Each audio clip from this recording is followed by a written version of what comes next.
What starts here changes the world. I have a few suggestions that may help you on your way to a better world. And while these lessons were learned during my time in the military, I can assure you that it matters not whether you ever served a day in uniform. It matters not your gender, your ethnic or religious background, your orientation, or your social status. Our struggles in this world are similar, and the lessons to overcome those struggles and to move forward, changing ourselves and changing the world around us, will apply equally to all. So here are the 10 lessons I learned from basic SEAL training that hopefully will be of value to you as you move forward in life. Bed. If you make your bed every morning, you will have accomplished the first task of the day. It will give you a small sense of pride, and it will encourage you to do another task, and another, and another. And by the end of the day, that one task completed will have turned into many tasks completed. Making your bed will also reinforce the fact that the little things in life matter. If you can't do the little things right, you'll never be able to do the big things right. And if by chance you have a miserable day, you will come home to a bed that is made, that you made. And a made bed gives you encouragement that tomorrow will be better. So if you want to change the world, start off by making your bed. Dark times test you. World changers rise then. Forget quitting. One spark can flip it. Fact, 60% of breakthroughs come from lone rebels, not teams. I've seen it. Stuck in a rut, one loud move pulls you out. History's lit with solo acts. Greta Thunberg shifted climate talk at 15. If you want to change the world, you must be your very best in the darkest moments. As the sun began to set that Wednesday evening, my training class, having committed some egregious infraction of the rules, was ordered into the mud. The mud consumed each man till there was nothing visible but our heads. The instructors told us we could leave the mud if only 5 men would quit. Only 5 men, just 5 men, and we could get out of the oppressive cold. Looking around the mud flat, it was apparent that some students were about to give up. It was still over 8 hours till the sun came up. 8 more hours of bone-chilling cold. The chattering teeth and the shivering moans of the trainees were so loud, it was hard to hear anything. And then one voice began to echo through the night. One voice raised in song. The song was terribly out of tune, but sung with great enthusiasm. One voice became 2, and 2 became 3, and before long, everyone in the class was singing. The instructors threatened us with more time in the mud if we kept up the singing, but the singing persisted. And somehow the mud seemed a little warmer, and the wind a little tamer, and the dawn not so far away. If I have learned anything in my time traveling the world, it is the power of hope. The power of one person, a Washington, a Lincoln, King, Mandela, and even a young girl from Pakistan, Malala. One person can change the world by giving people hope. So if you want to change the world, start singing when you're up to your neck in mud. To shift the world, shine brightest when it's bleakest. SEAL training threw us in mud, sinking, freezing, 8 hours from dawn.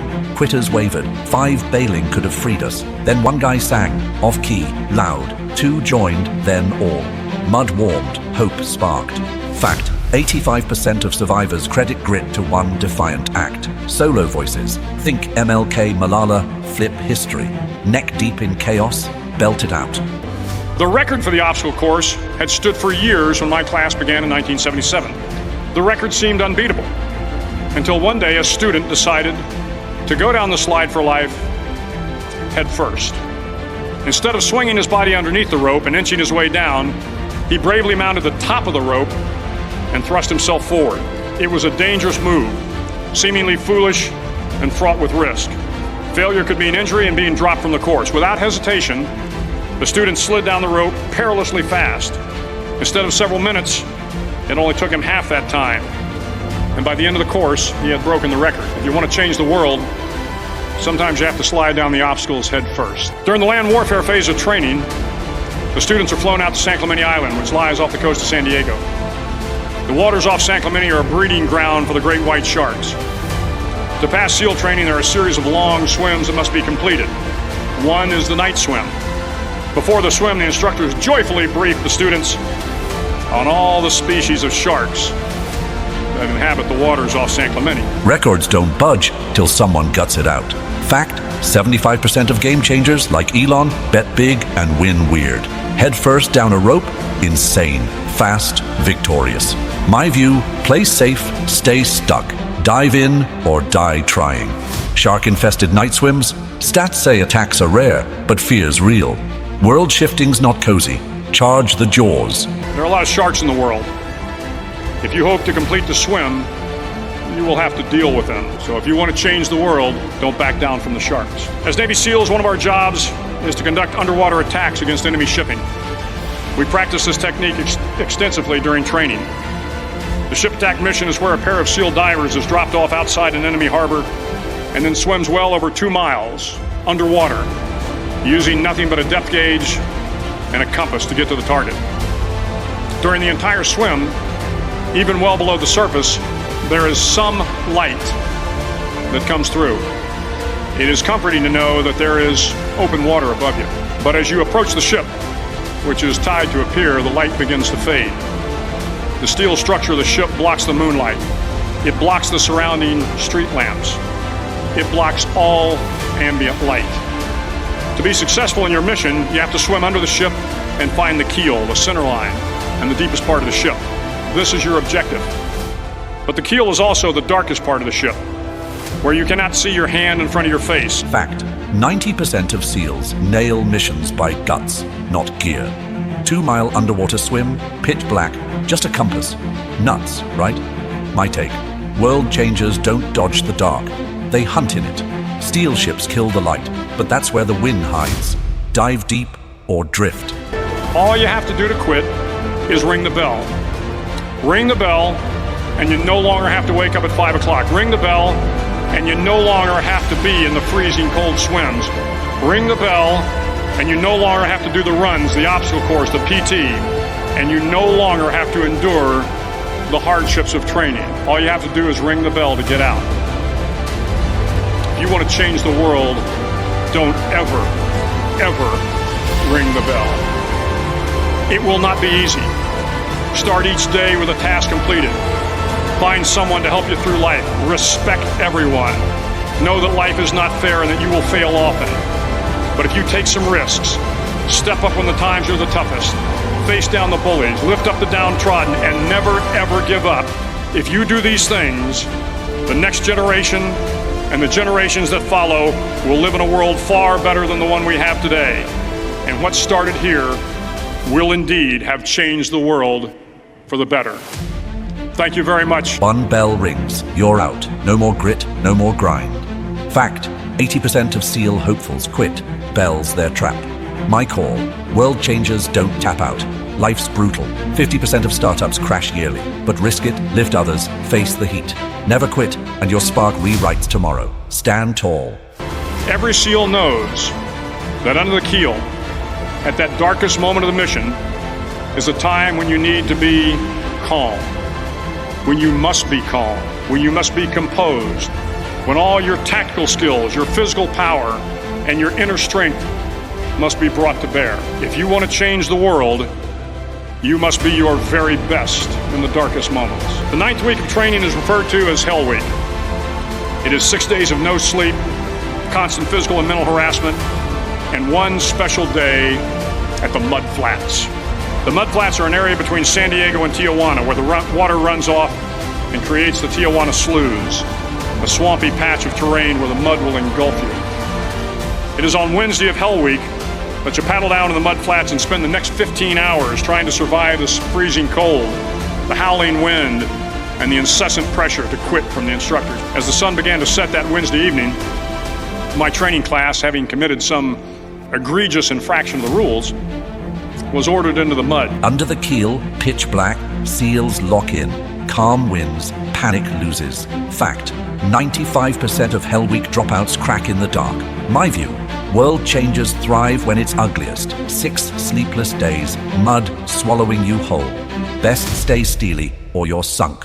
During SEAL training, the students are all broken down into boat crews. Each crew is 7 students, 3 on each side of a small rubber boat, and 1 coxswain to help guide the dinghy. Every day your boat crew forms up on the beach and is instructed to get through the surf zone and paddle several miles down the coast. In the winter, the surf off San Diego can get to be 8 to 10 feet high, and it is exceedingly difficult to paddle through the plunging surf unless everyone digs in. Every paddle must be synchronized to the stroke count of the coxswain. Everyone must exert equal effort, or the boat will turn against the wave and be unceremoniously dumped back on the beach. For the boat to make it to its destination, everyone must paddle. You can't change the world alone. You will need some help. And to truly get from your starting point to your destination takes friends, colleagues, the goodwill of strangers, and a strong coxswain to guide you. If you want to change the world, find someone to help you paddle. Over a few weeks of difficult training, my SEAL class, which started with 150 men, was down to just 42. There were now 6 boat crews of 7 men each. I was in the boat with the tall guys, but the best boat crew we had was made up of the little guys, the Munchkin crew, we called them. No one was over 5'5". The Munchkin boat crew had 1 American Indian, 1 African American, 1 Polish American, 1 Greek American, 1 Italian American, and 2 tough kids from the Midwest. They out-paddled, outran, and outswam all the other boat crews. SEAL boats. 7 dudes, 1 tiny raft, 10-foot waves. Fact, 70% of crews wipe out if one slacks. Sink or sink. Solo's a myth. My take, world changers need a squad. The Short Kings, 5'5". Max, mixed roots, smashed it. Out-hustled giants. Grab your crew and row. Several times a week, the instructors would line up the class and do a uniform inspection. It was exceptionally thorough. Your hat had to be perfectly starched, your uniform immaculately pressed, your belt buckle shiny and void of any smudges. But it seemed that no matter how much effort you put into starching your hat, or pressing your uniform, or polishing your belt buckle, it just wasn't good enough. The instructors would find something wrong. For failing the uniform inspection, the student had to run, fully clothed, into the surf zone. Then wet from head to toe, roll around on the beach until every part of your body was covered with sand. The effect was known as sugar cookie. You stayed in the uniform the rest of the day, cold, wet, and sandy. There were many a student who just couldn't accept the fact that all their efforts were in vain, that no matter how hard they tried to get the uniform right, it went unappreciated. Those students didn't make it through training. Those students didn't understand the purpose of the drill. You were never going to succeed. You were never going to have a perfect uniform. The instructors weren't going to allow it. Sometimes, no matter how well you prepare or how well you perform, you still end up as a sugar cookie. It's just the way life is sometimes. If you want to change the world, get over being a sugar cookie and keep moving forward. Every day during training, you were challenged with multiple physical events: long runs, long swims, obstacle courses, hours of calisthenics, something designed to test your mettle. Every event had standards, times you had to meet. If you failed to meet those times, those standards, your name was posted on a list. Uniform checks, perfect hat, shiny buckle, still flop. Fact, 60% of SEAL trainees bail when effort's ignored. Sand soaked, soaked again. Life's a sugar cookie. My view, world changers shrug it off. Failures baked in. Grind past it or you're toast. Every day during training, you were challenged with multiple physical events: long runs, long swims, obstacle courses, hours of calisthenics, something designed to test your mettle. Every event had standards, times you had to meet. If you failed to meet those times, those standards, your name was posted on a list. And at the end of the day, those on the list were invited to a circus. A circus was 2 hours of additional calisthenics, designed to wear you down, to break your spirit, to force you to quit. No one wanted a circus. A circus meant that for that day, you didn't measure up. A circus meant more fatigue, and more fatigue meant that the following day would be more difficult and more circuses were likely. But at some time during SEAL training, everyone made the circus list. But an interesting thing happened to those who were constantly on the list. Over time, those students who did 2 hours of extra calisthenics got stronger and stronger. The pain of the circuses built inner strength and physical resiliency. Life is filled with circus. You will fail. You will likely fail often. It will be painful. It will be discouraging. At times it will test you to your very core. But if you want to change the world, don't be afraid of the circuses. At least twice a week, the trainees were required to run the obstacle course. The obstacle course contained 25 obstacles, including a 10-foot wall, a 30-foot cargo net, a barbed wire crawl, to name a few. But the most challenging obstacle was the slide for life. Daily grind, Runs, swims, obstacles, miss the mark, hit the circus list. Fact, 100% of SEALs face that extra 2-hour beatdown. Flops pile up, but the circus crew, they toughen. Pain forges steel. My take, world changers eat failure. Life's all circuses. Fear that, you're done. Fired up? Pumped? Learned something? Smash that like. Fact, 80% of viewers stick around for more when they vibe. Drop your thoughts below, subscribe, binge the rest. Next vid's waiting.